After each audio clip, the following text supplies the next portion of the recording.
What's up, you guys? Ross Sapp, managing editor of Fightful.com and FightfulMMA.com. We're here for your UFC 224 and Bellator 199 post-show. Head over to Fightful.com. We have tons of stories over there from the shows tonight, as well as the Lomachenko fight. I'm sure that Carlos will talk about that sometime this week. Another great fight. There was another good boxing card on HBO. There's a Ring of Honor show tonight. We have quick results on that as well.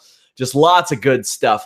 Head over to FightfulSelect.com. It's what's bringing you this show ad-read free. It is our premium service. Of course, you can get all your new exclusive info on MMA, pro wrestling, and boxing at Fightful.com. But we've added a ton of extra additional bonus content over to FightfulSelect.com. You all will truly love that service. Just head over there, see what we have to offer. Also at YouTube.com/Fightful, I have a playlist full of preview content for that service. Let's jump right into it. And there's plenty to talk about tonight. Not just Bellator, not just UFC, but some of the happenings around the UFC. Now, we'll expand on this a little bit more this week, but Yair Rodriguez was fired ahead of this show for turning down fights with Ricardo Lamas and Zabit. And Dana White saying that, the people that want to fight will be in the UFC and all this stuff and all this horse shit. It is a case-by-case basis, because if he were a bigger name, no, he wouldn't have got cut. Conor McGregor threw a fucking dolly at a car, at a bus. He ain't getting fired. Dana White literally goes on interviews and says, oh, I know Nate Diaz hasn't fought in like 2 years, but we offer him fights, and every time we offer him fights, because we have to contractually, we extend his deal when he turns him down. How is that different? Well, I'll tell you how it's different. Nate Diaz is a bigger name. I'd love to see how you all feel about this. This is just a gross, nasty situation that I didn't like at all. We are, of course, going to talk about this at length on the Holy Smokes MMA podcast this week. By the way, that show airs 3 p.m. Eastern every Tuesday on FightfulMMA.com. You can see myself and Showdown Joe breaking down all the news. We preview events. We go in depth. We have guests. We have pros picks, courtesy of James Lynch on those as well. But also ahead of this card, I think it's worth mentioning before we even talk about the fight, the manner in which Mackenzie Dern missed weight. That was embarrassing. That was unprofessional. It was stupid. Like, there's no way that you try to make weight, you're healthy, and you miss by 7 pounds. She was closer to straw weight, or closer to flyweight, than she was straw weight. If I'm the UFC, I don't know how I let her fight at 115, especially with her history too. Let's take a look at Mackenzie Dern's career. She hasn't been fighting that long. She's 25 years old, just turned 25. She missed weight in her second and third fight. She fought at flyweight in her fourth fight, and then missed weight again. So 4 of her 7 fights have not been contested at strawweight. 3 of them, half of her fights, she's missed weight in. At what point do you take the Alexis Dufresne route and say, no more, cut this shit out? We got Josette Cotton, we've got Alexis Dufresne, and we have Mackenzie Dern. The 3 habitual line steppers of female MMA weight cutting. Lame. Fight at flyweight. Over on Bellator, I wanted to talk about this before we get to UFC. We had Czech Congo flattening Javi Ayala. Czech Congo gets his first knockout in 4 years. Ayala tried to push him up against the cage, work off, and throw a bit of a sloppy punch, but Congo had a beautiful parry, rolled, and threw a magnificent short counter right that knocked out Ayala. This is the first fight of Congo's that hasn't sucked in years. The man turns 43 next week and has won 6 in a row. There is no reason he shouldn't have been in the Bellator heavyweight title tournament. It's embarrassing that he wasn't, and it's even more embarrassing that this wasn't made an alternate bout as opposed to Krokop and Nelson. Nelson, who already had his chance. Where's Justin Wren? Embarrassing. Leave us a thumbs up on this video. Please subscribe, by the way, guys. Aaron Pico drops Morrison via first round KO. By the way, guys, I'm posting my podcast notes early tomorrow morning for this show and UFC. Man, Pico looked real good. He has some excellent footwork, instincts, aggression, and power. He dropped a flying Morrison, then finished things off with the left uppercut. They really should run back Pico versus Freeman. This fight was pretty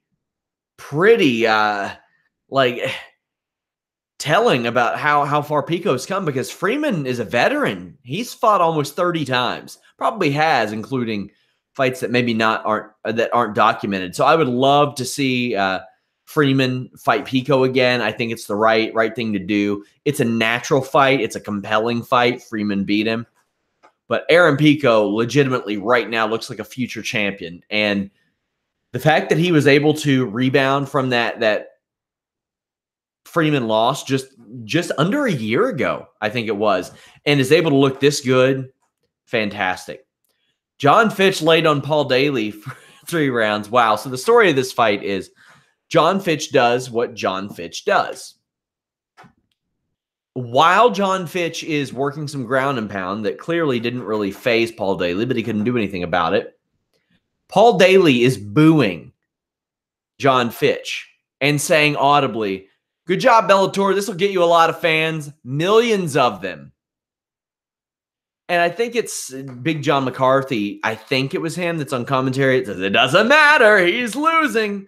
Yeah, but the story of that fight is Paul Daley on the broadcast booing a fight that he is in, and you being able to hear him trash the company. And the way that it came across on commentary, it was just like, I thought Morrow did a good job. He was very self-aware and kind of just laughed it off. We get it. Paul Daley knew he was losing that fight. Whew. Man. Ryan Bader dominated King Mo in 15 seconds. I wonder what UFC's thinking right now with Ryan Bader, because Ryan Bader is a guy who traditionally didn't have the most exciting fights. He had a reputation of being nothing but a wrestler, and he has went over but the thing is, his last 3 fights in the UFC all ended in knockout, regardless of who did it. He should have fought Daniel Cormier.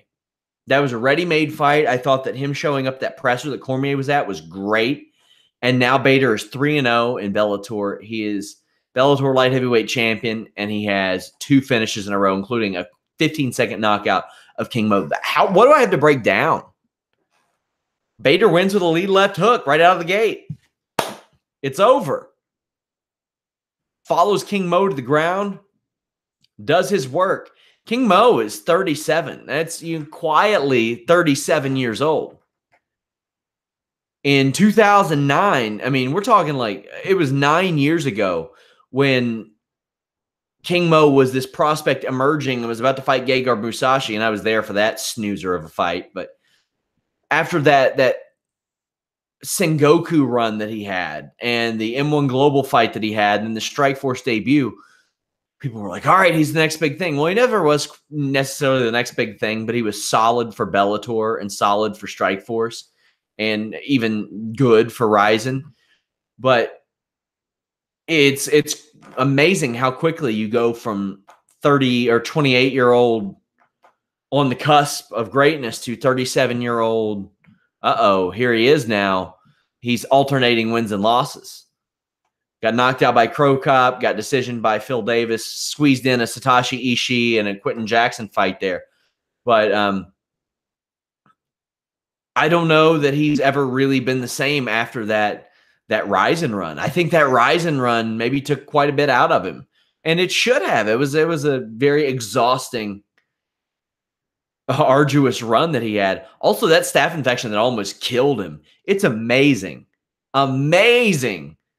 that he was ever able to come back from that staph infection that he got. So Bellator, a good show tonight as well. You had the Lomachenko fight where he got dropped and came back and won, finished off his opponent. You had a good HBO fight too. But let's go ahead and talk UFC. let's go ahead and talk the big fights. We'll go ahead and start off with the main event. Amanda Nunes defeated Raquel Pennington. Now there's another story to this fight as well. And that's her corner, her being Raquel Pennington. And once upon a time, Raquel Pennington would have seemed an unlikely opponent. I had somebody saying, or I saw somebody that I respected on Twitter saying, well, she shouldn't have gotten a title shot. Well, yeah, she should have. She beat a former champion. She beat a former title challenger. She would have had the title shot much sooner had she not injured her leg. But 3 years ago, she was 5-5, she being Pennington. Had dropped fights to Holly Holm and Jessica Andrade between September 2015 and November 2017 or 2016. She got that win back over Andrade. She retired Miesha Tate. She sent Elizabeth Phillips packing, and she beat Bethe Correia. I think that's a pretty solid run, even though Bethe Correia ain't shit, to be quite honest with you. I think that Raquel Pennington did deserve this. Nunes made an impression right out of the gate with that leg kick that dropped Pennington.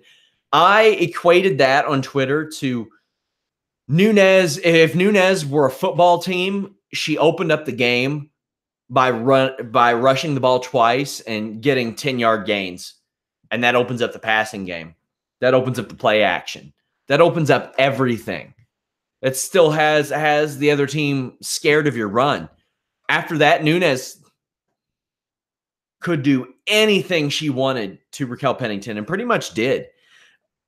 Nunes outclassed Pennington in the first round, really painted up Rocky P's leg. Round 2 started with Nunes going to the body.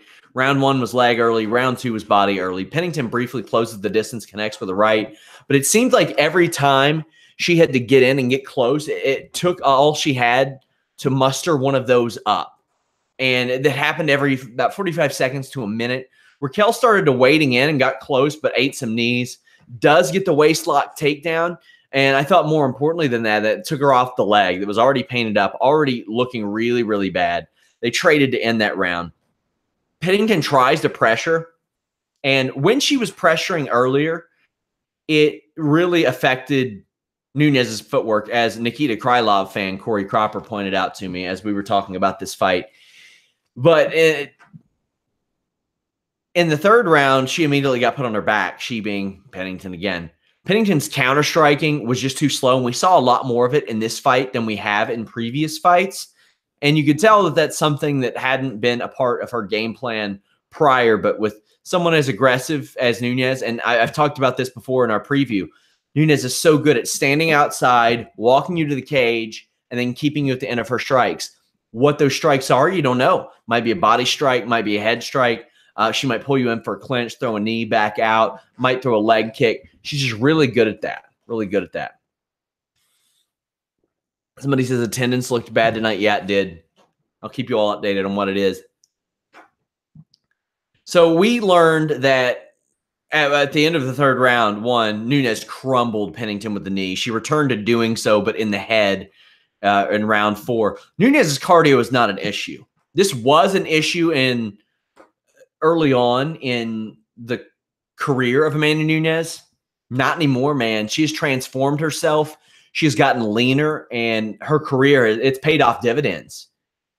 Pennington won it out in between rounds 4 and 5. And her coach, I don't know who it was, I'll have to figure it out, says, you just need to change your mindset. Fuck you, guy. That's horrible coaching. That's horrible cornering. So what happens? Pennington with a broken nose is trot out there, gets her ass whipped and finished on the ground. Fire your corner man. Find a corner man and a coach who cares more about you than they do about the percentage they're taking home. That was embarrassing. That was gross. That was stupid.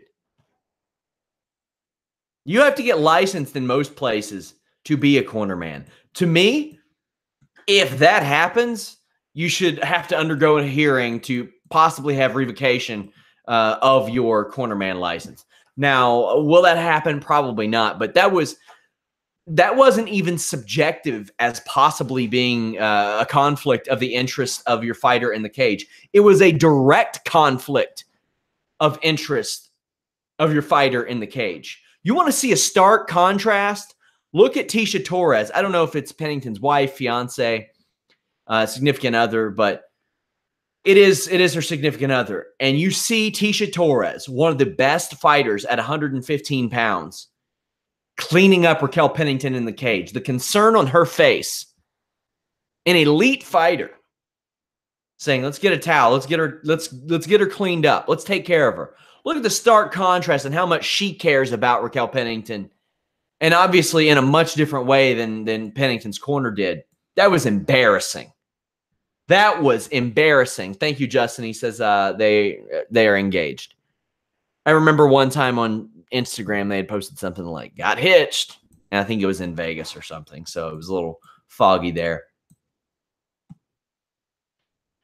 I've done my fair share of cornering in my day. And if a fighter would, I never had one tell me that, but if my fighter were up 2-0 and they walked to me in between round 2 and 3 and said, I'm done. Well, my first thing I would say, what's wrong? And if they gave me a good reason, all right, you're out of there. I mean, ultimately, they're going to be out of there anyway. But I mean, I want to know if they're up 2-0. Pennington wasn't in that situation. She was down 4-0, and there was nothing to indicate that she had anything left in her to finish that fight. There was nothing to indicate that she had anything in her in the first 10 seconds of that fight to finish it. And you don't let her out? Horrible. Horrible. Embarrassing. Amanda Nunes wins. That is her third successful defense of the UFC Women's Bantamweight Championship. Ronda Rousey is, of course, the leader at 6. Although she did defend that title once more against Sarah Kaufman in Strikeforce before she was awarded that title. So I really count that as 7. Joanna Jędrzejczyk defended her title successfully 5 times. But my God, man. You got to wonder who's left for Amanda Nunes in this division. Let's take a look at the rankings. Right now you have Holly Holm. Well, apparently she's a featherweight fighter now. So, no. Also, that just, that could be one. If for some reason Holm beat Megan Anderson, I guess you could put her in a fight with Nunes, but I think it's a bad look to give somebody 4 title shots in 2.5 years and then possibly lose them all. The only thing you could really say is, well, she's never fought Nunes. So there's that. Raquel Pennington just got beat. Juliana Pena, she ain't coming back anytime soon. She hasn't fought in a year and a half. Had a baby, lost her last fight against Shevchenko. So now Pena hasn't won a fight in 2 years. Caitlin Vieira, that could be one. I thought that they wouldn't burn her on Nunes. I thought they would have her because she's a big girl, man. Her stats say 5'8". I think she's closer to 5'9", 5'10". But I could see her competing at featherweight in the future, but she's likely next, I would imagine. You have Jermaine Durandamy. Is she even fighting anymore? I don't know. I have no idea. It doesn't seem like it. Kat Zingano hasn't won a fight since 2014. If she beat Marion Renault, no, that's not enough in my estimation. If Marion Renault beats Kat Zingano, yes, I do think that's a possibility. It'll be like a co-main event. I don't think it'll be a headliner or anything. But Marion Renault and I think Caitlin Vieira are the 2 best options. Holly Holm is also an option, although I don't know if it's a best option from a name perspective. Sure. I don't know why Kat Zingano is even still ranked in the top 10. I have no idea. That is just a miscarriage that she is even in there. Although that division has undergone a lot of changes. Besh Kohea has gotten her way back into that division by default. Besh Kohea has 1 win since 2014, and that's over Jessica Ai, and it was a split decision. This guy, I couldn't beat anybody at 135. And Correia is there in the top 10. They got to sign some more women. It's at the point where the entire division is ranked. Why am I leaving Cyborg out of it? Because they won't breathe each other's name for some reason. We'll see. I want to see that fight. I want to see Nunes and Cyborg. That's the fight to make. It's the right fight to make. I'm ready for that one. We had Kelvin Gastelum edging out Jacare Souza. I was very surprised that the distance was closed so quickly because going into this fight, I thought that Jacare Souza's skill set, being better than 99% of the people in the world in MMA on the ground, would negate a lot of Gastelum's strength. And it did. Like, his wrestling was really just out the window. Jacare took advantage of a flying leg lock, but he realized he wasn't getting it and moved into top control. His pressure is just insane. He takes a risk and steps over with an armbar, but Gastelum's able to hold on. Gastelum's able to land a couple punches here and when Jacare was trying to get in, but this was really all Jacare. On the feet was Gastelum's best shot, and even then, Jacare was able to land here and there, but Gastelum really learned from the first round, started to circle away from the fence. That resulted in Jacare landing a few good shots when Gastelum would circle away from the fence, but then Gastelum dropped Jacare, and this had a major change for the rest of the fight. This gassed out Jacare Souza. Now, Gastelum's corner would have had you believe that Jacare was tired before that. I don't know that that's true. I mean, maybe it was, but I think that this punch really put Jacare at a disadvantage, and it almost stopped the fight. They abandoned strategy and technique. They went into zombie mode. Jacare just couldn't take down Gastelum in round 3. Body punches were finding a home for Jacare, and that's how he was staying in it. It's impressive to see such an output from a guy who was as tired as Souza was.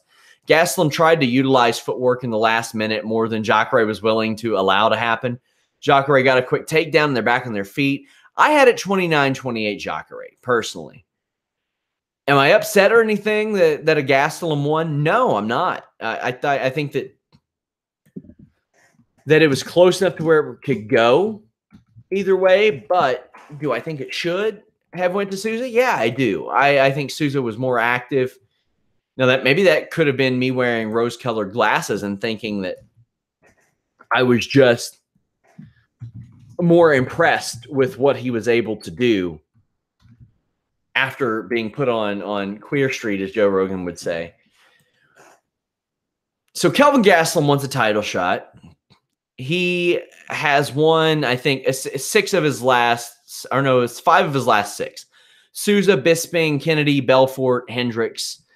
He has that one where he tested positive for marijuana. Come on now.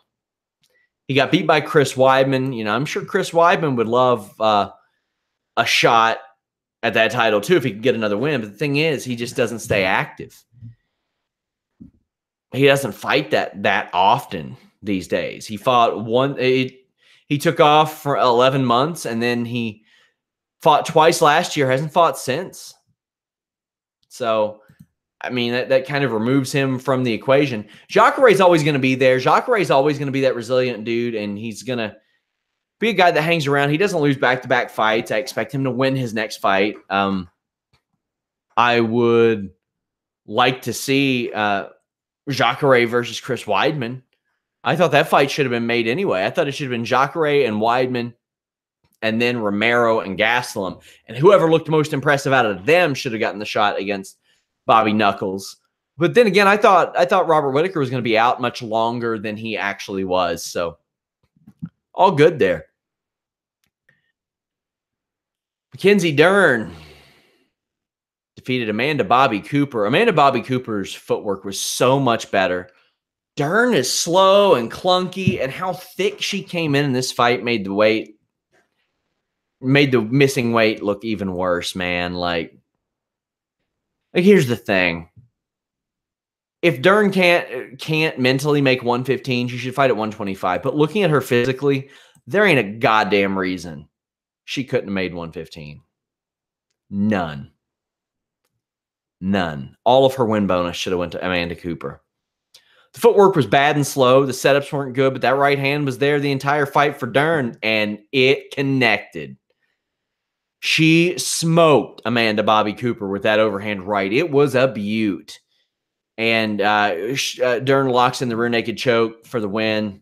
You could tell Amanda Cooper did not want to tap. And as the Solster brings up, Mackenzie Dern's camp asked her to leave. What does that tell you?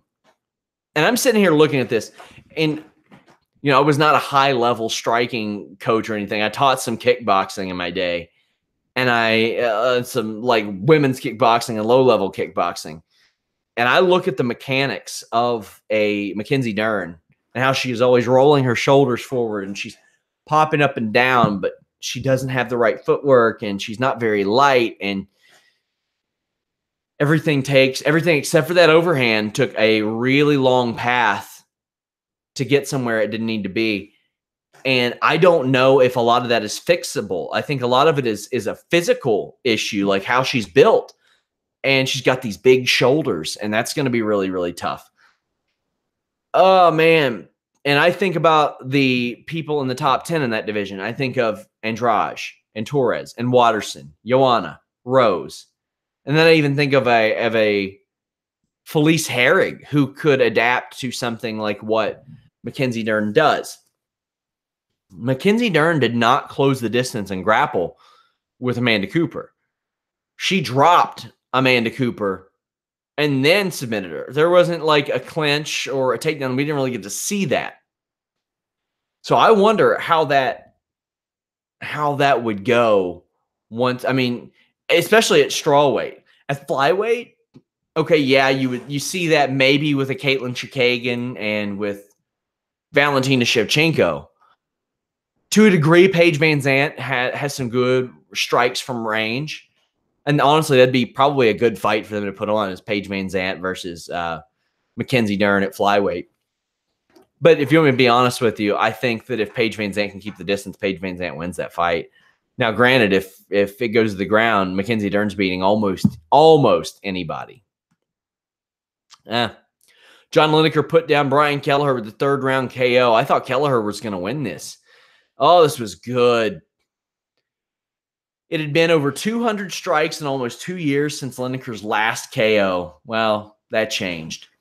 Kelleher slugged Lineker with a nice counter right, but got caught with an overhand. I was a little surprised that Kelleher didn't scramble, but I think he was looking to survive more than he was looking to adapt and wrestle in this fight. So I guess I shouldn't have been that surprised.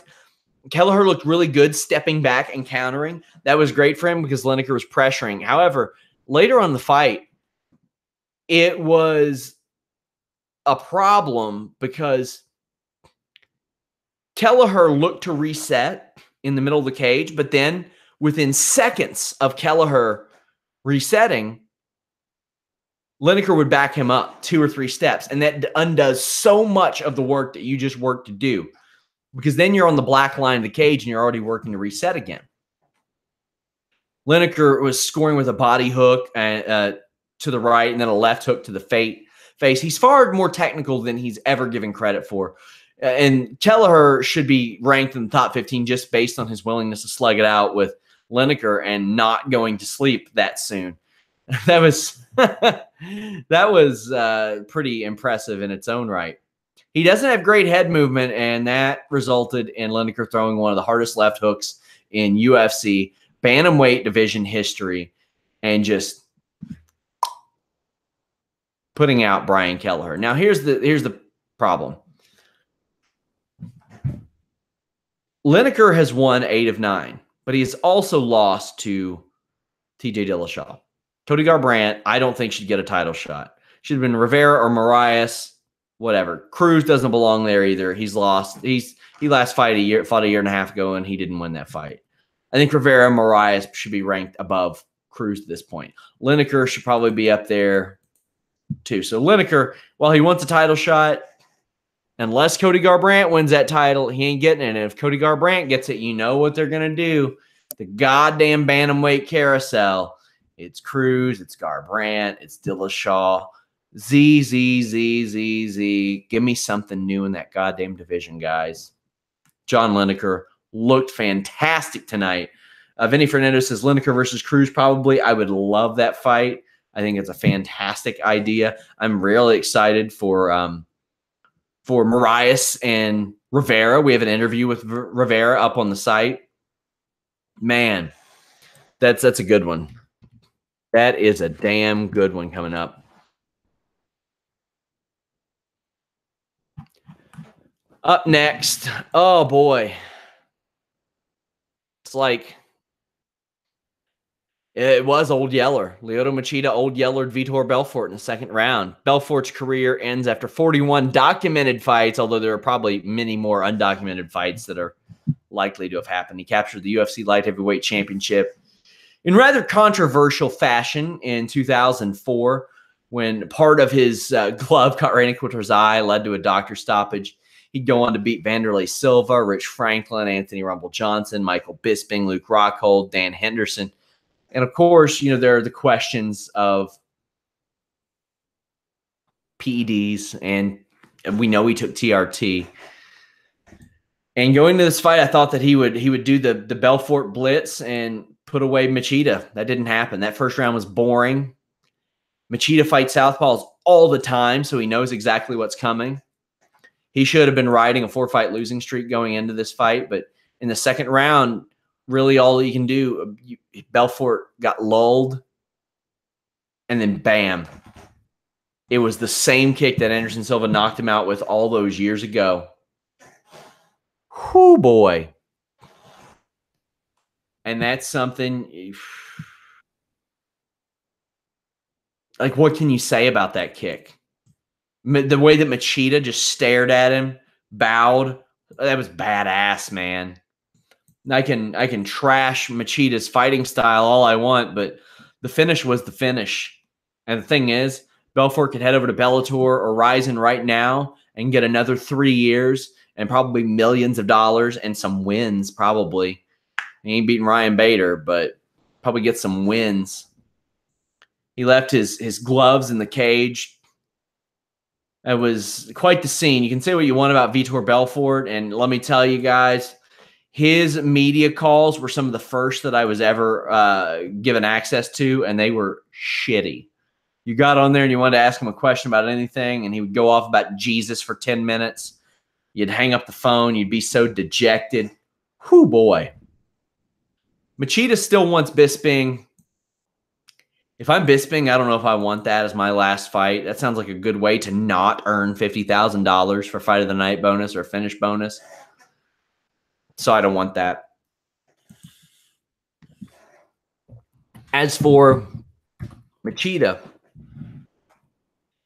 he is number 12 in the division. He'll probably move up a little bit. Vitor Belfort was number 9. He's going to be out of the rankings because he's going to retire. So those rankings are undergoing some changes with Bisping leaving. Rockhold has accepted a fight with Alexander Gustafsson, apparently. So he's going to be out of there. So we're looking at 3 names likely to be removed from these rankings fairly soon. Our Young Glover says, what are your predictions for Punk and Mike Jackson UFC 225? We will preview that show the week before on Holy Smokes MMA podcast. You all can check that out 2 p.m. 3 p.m. Eastern, rather, on Tuesdays. We have guests. It's just a lot of fun. It is a blast. FightfulMMA.com. The prelims. Man, these are some good prelims. Cesar Ferreira nap times Carl Roberson via technical submission with an arm triangle. Roberson didn't look good. Got his first loss in MMA. He was an 0-3 kickboxer. This is either going to be a KO or a submission, but the latter was much more likely. Shitty matchmaking.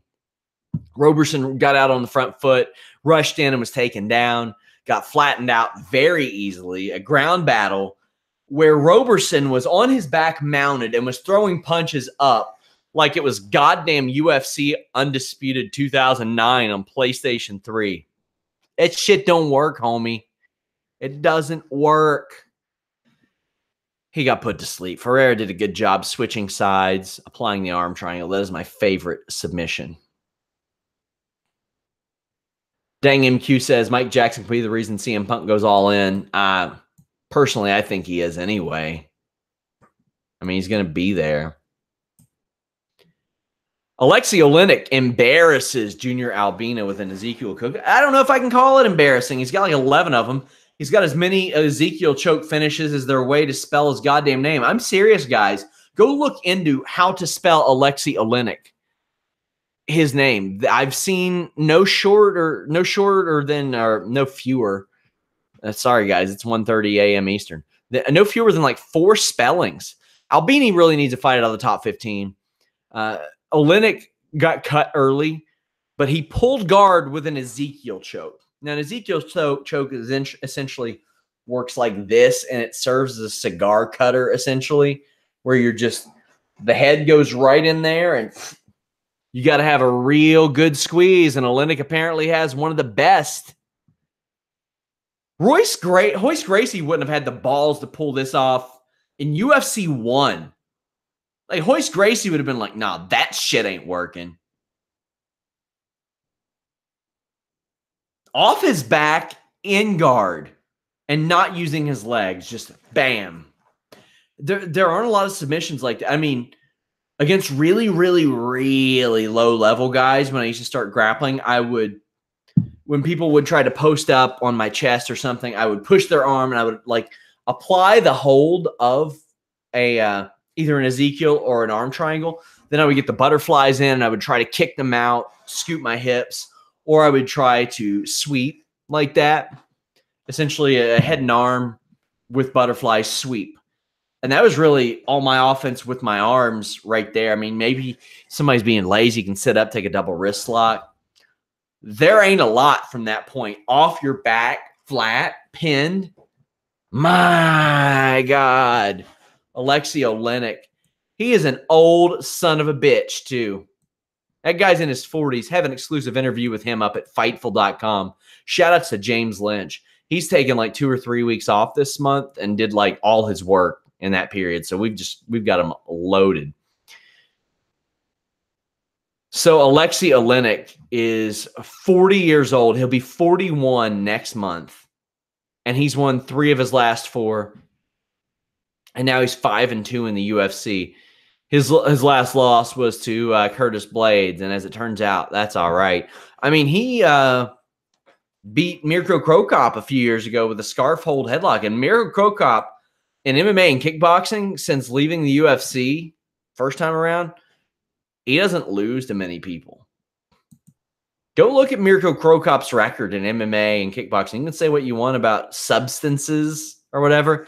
When Mirko Krokop left the UFC after 2011, I think it was, I think Alexei Oleinik and Remy Bojanski are the only people to beat him, and Bojanski beat him by majority decision. Oleinik finished him. That's pretty impressive, man. Pretty damn impressive. Davi Ramos defeated Nick Hine via face crusher. God, the pressure. Pressure on that was great. Ramos looked like he pulled guard when he got kicked, which is certainly curious. Don't know how well that'll pay off. He threw a right, landed a really easy takedown. Bad news for Hine.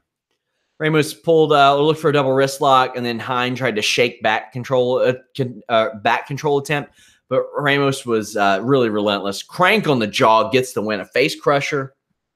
That is impressive. Whoo! Dos Santos defeats Strickland, round 1 KO. Zaleski hit a great wheel kick and knocked out Strickland. Faked the left hook, went right, and threw as he moved in. Just dipped down and then spun his body around, looked over his shoulder, crack right in the face. Dos Santos could very well be 6-0 in the UFC. That Dalby fight was close.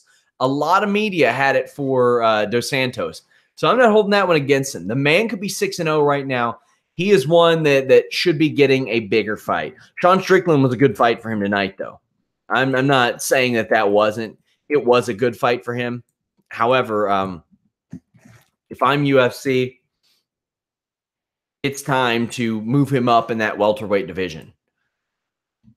And people, of course, already asking me who at welterweight.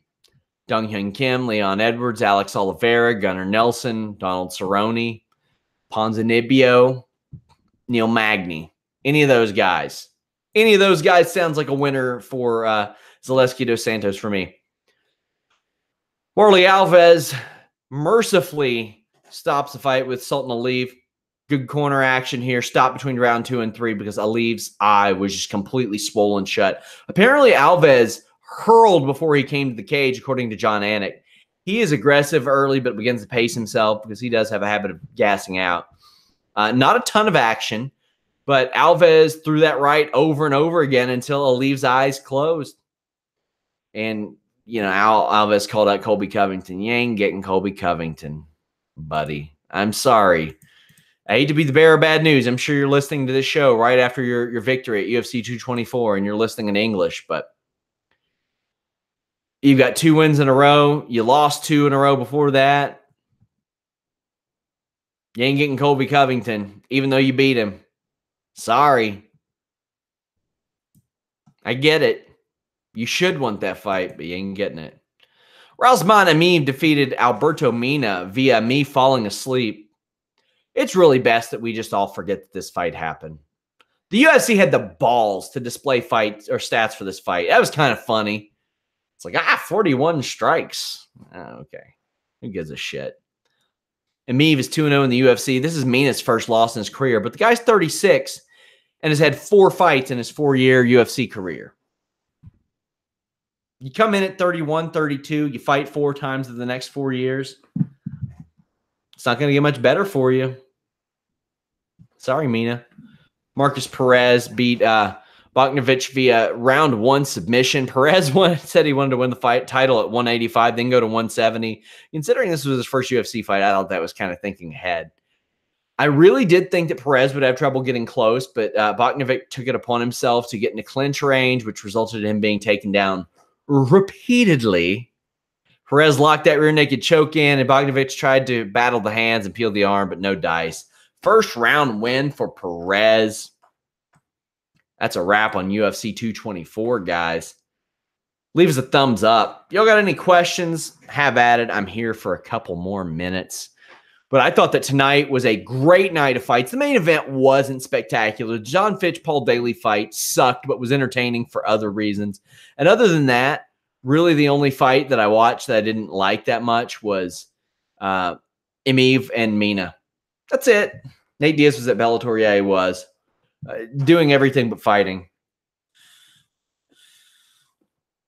Up next, we have UFC Fight Night Chile next weekend. Might be a show that I cover the night after or the day after. I don't know. Not a lot of big fights there. Kamaru Usman and Damian Maia. You have Alexa Grasso on the show. Jared Cannonier and Dom Reyes is interesting, I guess. Pantoja and Moreno. Fitch facing Roy for the title next. Oh, God.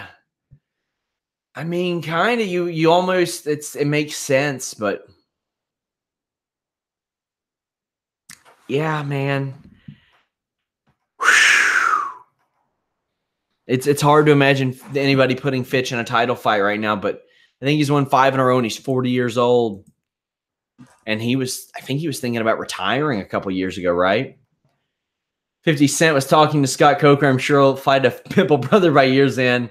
50 Cent ain't going to fight. Is this pay-per-view tonight worth $60? It was 65. Yeah, I think it was. I'll tell you what, guys. You all saw, I'm sure some of you all saw the pro wrestling coverage. Pro wrestling has not been good to me over the last 6 weeks from an entertainment perspective.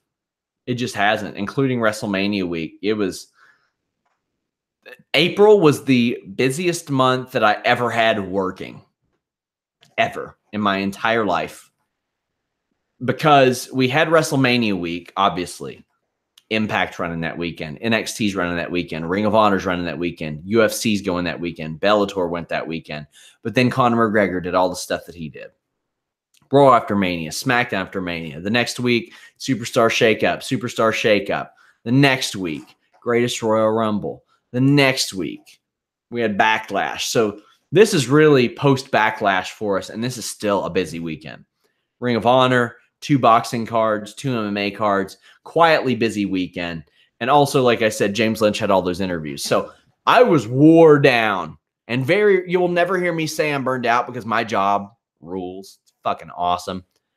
I was getting burned out. I had to took a day off. I needed really good combat sports. I needed to wipe the slate clean.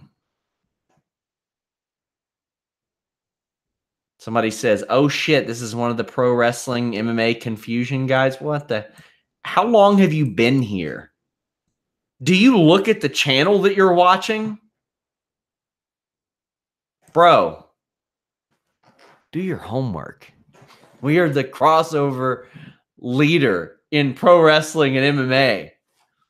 Where do you think you are? Jesus. But yeah, pro wrestling has been real bad lately, at least to me. It's been a holding pattern for a long time. Combat sports tonight ruled. This was in the cage, just quality. Just quality. Really good night. A lot of fun. I want to thank you guys for joining me. Likely be back next week for UFC Chili. But UFC's been on a roll in the cage. So we've had some real good fights. Fantastic fights. So thank you guys for joining me. Thank you guys for also joining the pro wrestling podcast that we do several times a week. And of course, check out Holy Smokes MMA podcast and check out FightfulSelect.com. We have a lot of exclusive content up there. Till next time, guys, we're out.